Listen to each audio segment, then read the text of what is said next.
Chapter 5. Despite my curiosity, we didn't see Micah or Jimmy for days, not until Biddy and I discovered the river. In New York, we never swam, only played in water, shooting out of hydrants on hot concrete during the summer months. But now we played in the stretch of river right behind Nana's house, where the water was warm and slow and shallow. I tried not to be frightened of all the small fish and slugs and bugs floating up from the squishy mud bottom. One afternoon, our father read Huckleberry Finn to us on the banks of the Crow. The Crow leads all the way to Tom and Huck's Mississippi. He looked down the graceful river that snaked endlessly between cornfields. My face must have lit up a little bit too much. It's 500 miles, he said, eyeing me. That's a long way. This only led me to the conclusion that Biddy and I needed our own Tom and Huck. We knew two boys. I avoided face-to-face contact with Gacy Cutter by writing a letter of invitation.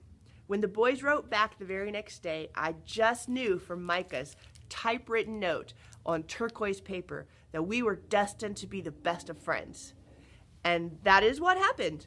They were forgiven for their early offense, and Micah and Jimmy accepted us into their friendship like we'd always been part of it.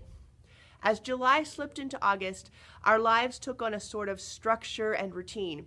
Every morning, starting at the breakfast table, where Nana warned of the river and those boys and that woman. The water barely covers our ankles, Nana, and I watch Biddy every second, which was kind of true. The river's fine, my father said, looking up at me from the brain journal he was reading. As long as you stay right behind the house where it's shallow. You only get into trouble further up when it gets deep and the current picks up. I nodded encouragingly at Nana, who sputtered like a tea kettle at my father's rare contradiction. Today, I'm going to bring Willowdale with us, I said. To see your mother? Nana asked. No, to pick up Micah and Jimmy. Vienna hates cows, Biddy added. Just days earlier, my father had surprised me with my very own registered cow.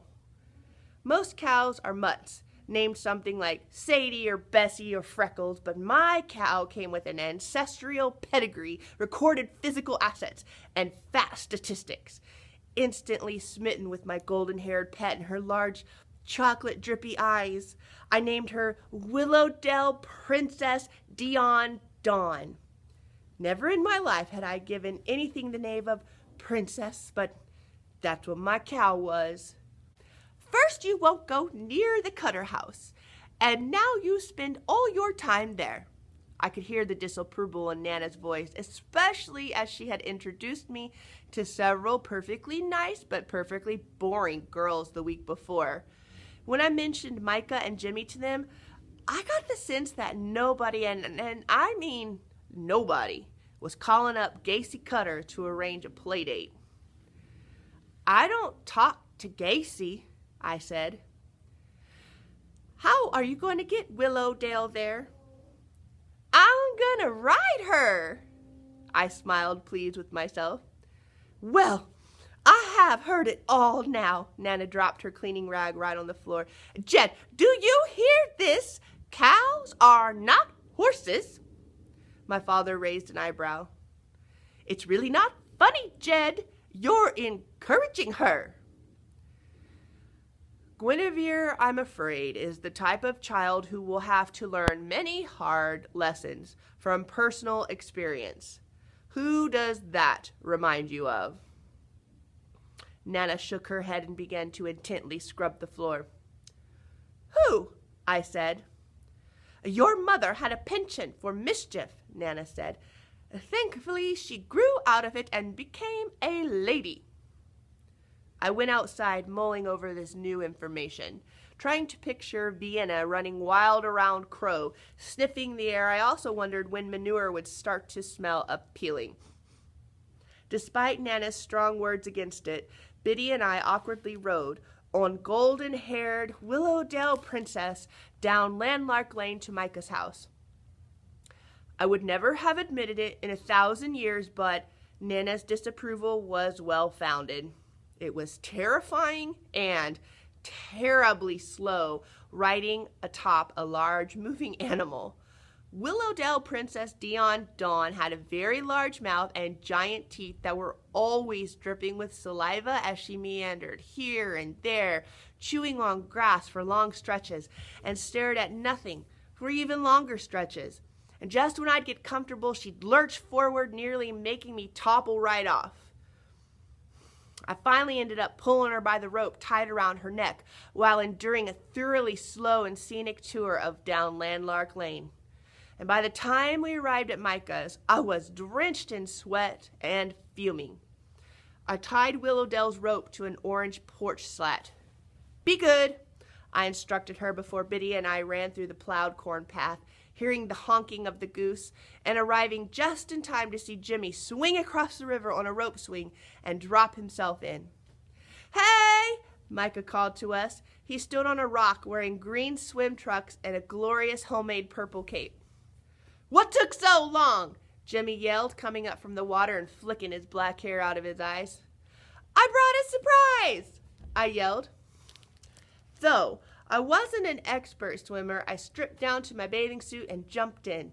It was deliciously cold and wonderful feeling unlike anything I'd ever experienced in New York. The current was slow and I shut my eyes, letting myself get carried down a moment, the sweat and grime washing off my body. I resurfaced and walked against the current, thigh deep, back to Biddy, who tentatively put her feet in the water as it slowly swirled around her legs like a curl of hair. While Biddy played, I climbed into a large warm rock where Micah sat. "What's the surprise?" Micah asked. "At your house, but let's swim first." Micah looked down at the water. "Come on, scaredy cat," Jimmy said, wading toward us. "Jimmy, stop," Micah frowned, pulling his bony knees to his chest. "Aw, come on," Jimmy said, climbing up next to us in sopping wet, cut-off blue jeans and lying down on the warm rock. "It's like 2 feet deep." "Maybe if I had an inner tube to float on," Micah said doubtfully. I lay on my stomach, watching the dark water swirl in the currents. The water was shrouded by trees and forest, but every so often scattered light escaped through, shooting out yellow and white shades all over the leaves, rocks, and speckled water. "If we had an inner tube, we could sail down the river to Mississippi," I said. "We're not allowed," Micah said. "It gets real deep. Ma's predicting a real wet spring, and it's going to rise even higher." "She says that every year," Jimmy says. "And if it floods, all the corn will die," Micah said. "Once the river flooded the whole town, and everyone had to evacuate, and all the corn was drowned. And that's a true story." He shivered and exchanged a look with Jimmy. "What?" I asked. Jimmy shrugged. "He don't like the word drown." "You mean he doesn't?" "Whatever. There was a bad sledding accident a long time ago right on this river. Gacy crashed right through the ice." I perked up. "And that's why Gacy's all messed up," Jimmy continued, tracing an imaginary scar down his face. "And no one likes her, and that's why Micah is scared to have fun." "Am not!" "Well, why doesn't Micah like the word drown?" Biddy asked fearfully. "'Cause of Myron," Jimmy said. "Myron," I whispered. Vienna had said his name. "Who's Myron?" Jimmy and Micah glanced at each other. "Tell me." "He's the one who didn't make it," Micah said sorrowfully. The hair on my arm stood straight up, and I was brought back to my near-death burial, where Gacy was hovering over me. I had a million questions, but seeing the terrified look on Biddy's face, I swallowed them and lightened my voice. "Jimmy is right, Micah. Look how shallow the water is here. No one's going to drown." I knelt down to touch the water. I wanted to see the soul of a boy named Myron, but instead I saw my reflection wobbling all over the place. Brown hair that never lay flat, my father's deep, dark, thinking eyes that blended right into the river rocks. Biddy's hair was curly and wild too, but blonde like Vienna's.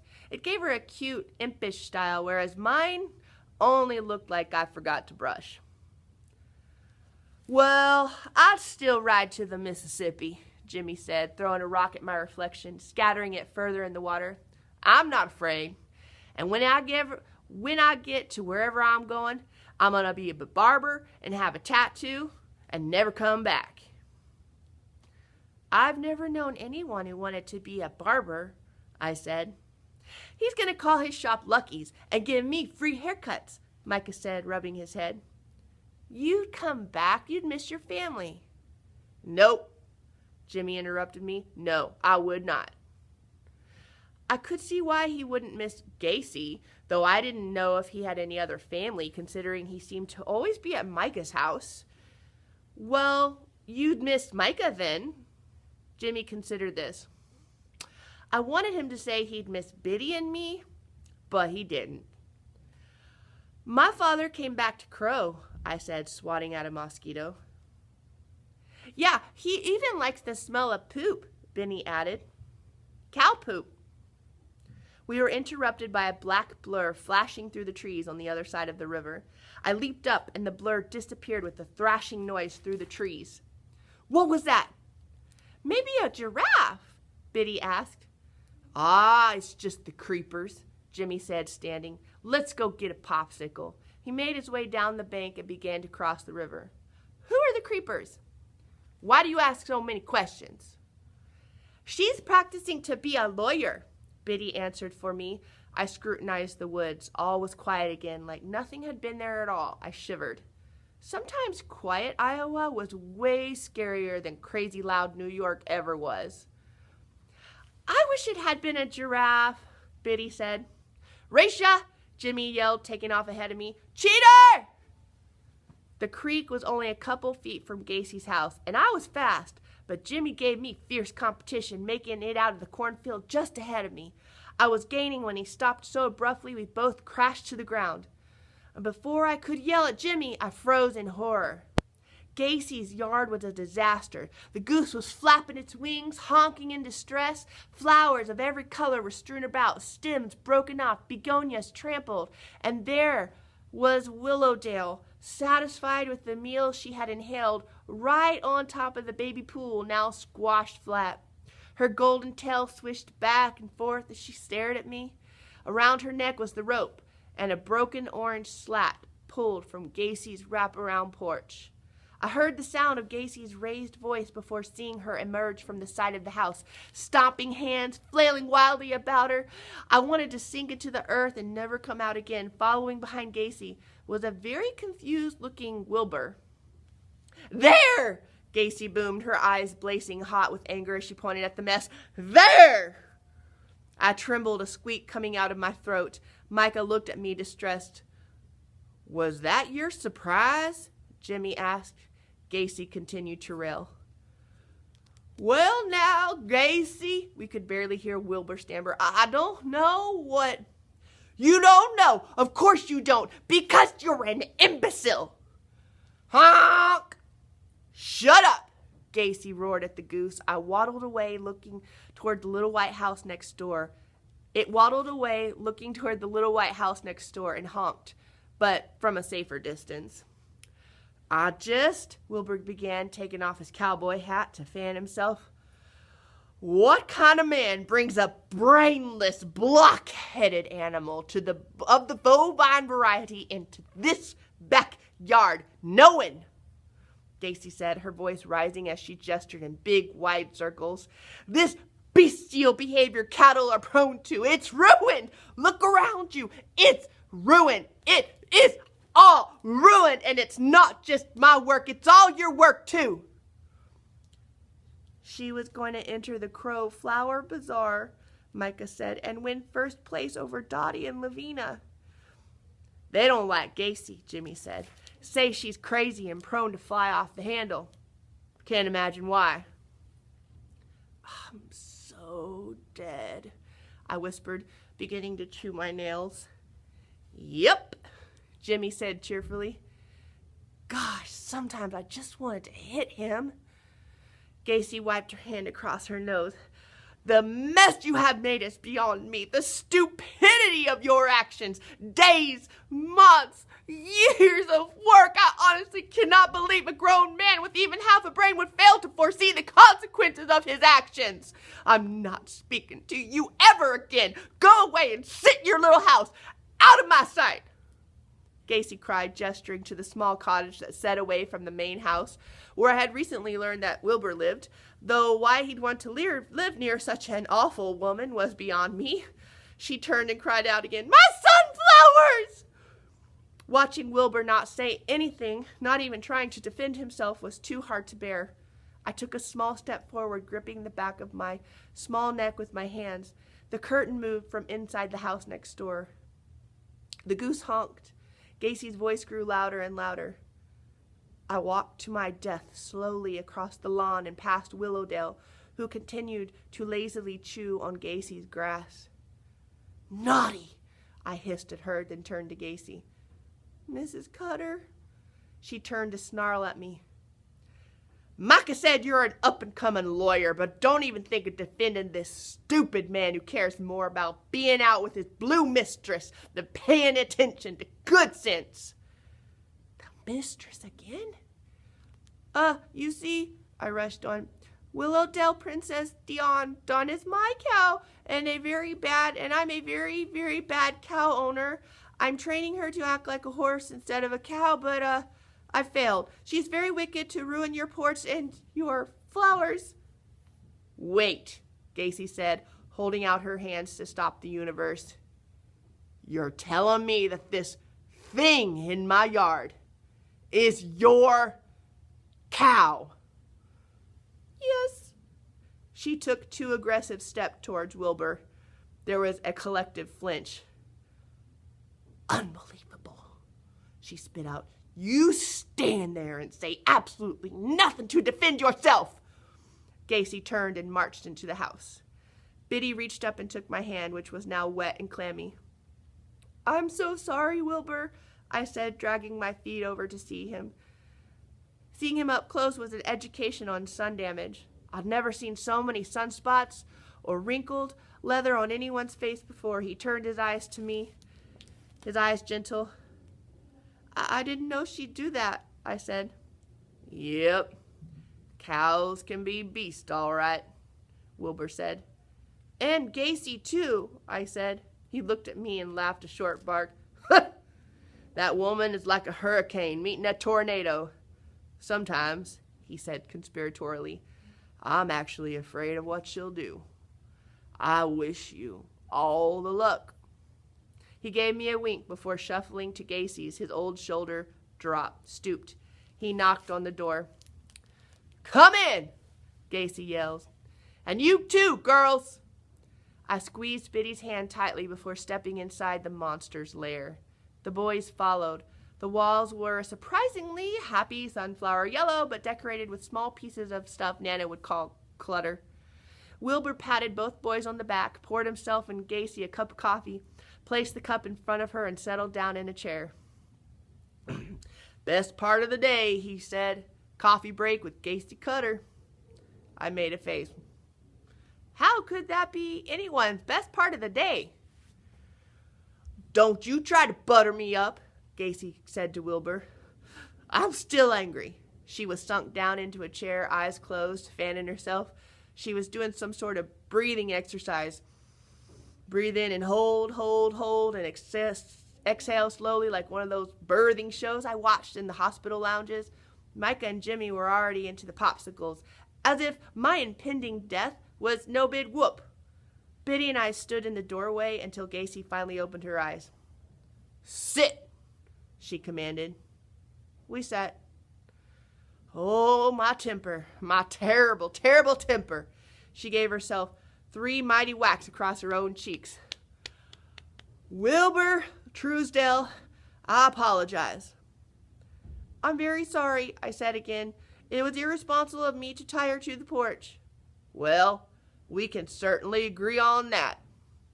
Wilbur, now safe from wrath, closed his eyes, pulled down his hat, and seemed to fall asleep instantly, sitting upright despite the steaming mug of caffeine in front of him. Willowdale, what? Gacy asked me. Princess Dion Dawn. Micah stood and stretched, walked to the middle of the kitchen, and began to lower himself into a gymnastic split position. Hurts just looking at you, Jimmy said. Please, just stop. Gacy looked at Micah. Son, what are you doing? Showing you my split so you won't be mad at Gwen anymore. She's already scared of you. I am not? Gacy turned to me and raised an eyebrow. I felt my face hot. Training a cow to act like a horse? I nodded. Well, I believe you just might be the girl to do such a thing. You have to practice every day, Micah said, holding his hands elegantly out to the side. Your cow, Gacy said loudly, pounding down hard on the table. She began to laugh so hard tears rolled down her face.